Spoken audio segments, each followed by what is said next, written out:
My name is Drew Kidwell. I graduated from UNC Chapel Hill in 2012. My name is Matthew Hurd.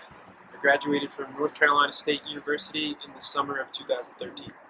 My name is Andrew Stillwagon, and I graduated from NC State in 2013. My name is Chris Penagel. I graduated from North Carolina State University in 2013. My name is Thomas DeShane, and I graduated from North Carolina State University in 2013. So the reason why we're in Kenya is really for three major reasons. The first reason being that it's geographically strategic. That Kenya kind of serves as the gateway to places like Somalia and Ethiopia and Sudan and other places in North Africa. The second reason is that it's an educational hub. There's a lot of students from Kenya, but also from other places in East Africa that come and study in Kenya, and we want to reach them for the gospel. And then thirdly, it's an economic powerhouse. It's really growing and booming economically, and it's going to have a lot of influence in the coming years in East Africa. We want that influence to be for the gospel and for the kingdom going forth. A friend of mine, his name's Deno. I met him early on when we got here. Really fun-loving guy, funny, loved to hang out with him. And so I built a relationship with him quickly.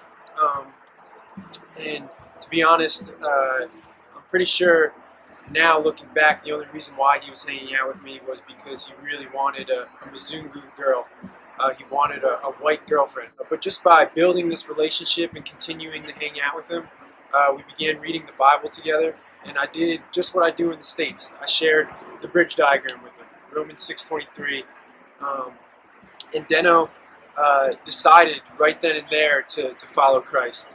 He says that he wants to surrender his life to Christ, and so he did that. And what's cool is through Deno, I met his roommate. His roommate, his name is Jose, or Joseph.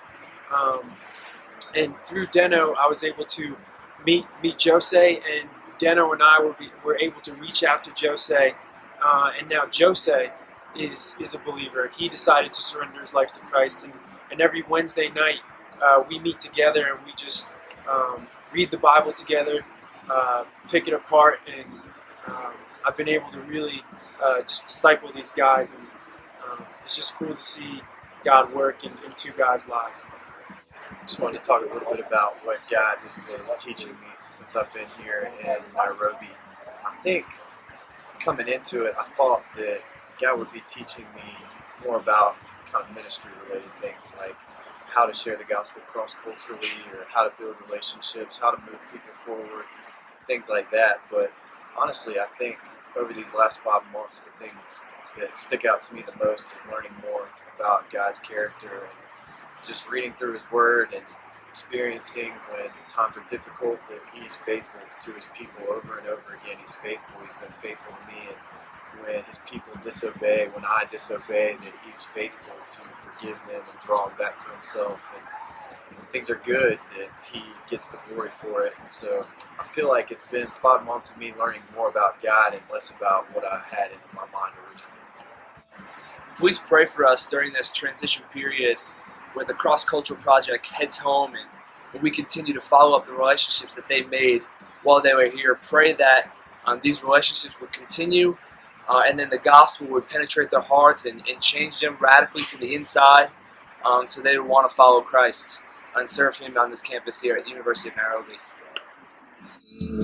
My flesh may fail, but my God, you never will. I may be weak, but your spirit's strong in me. My flesh may fail, but my God,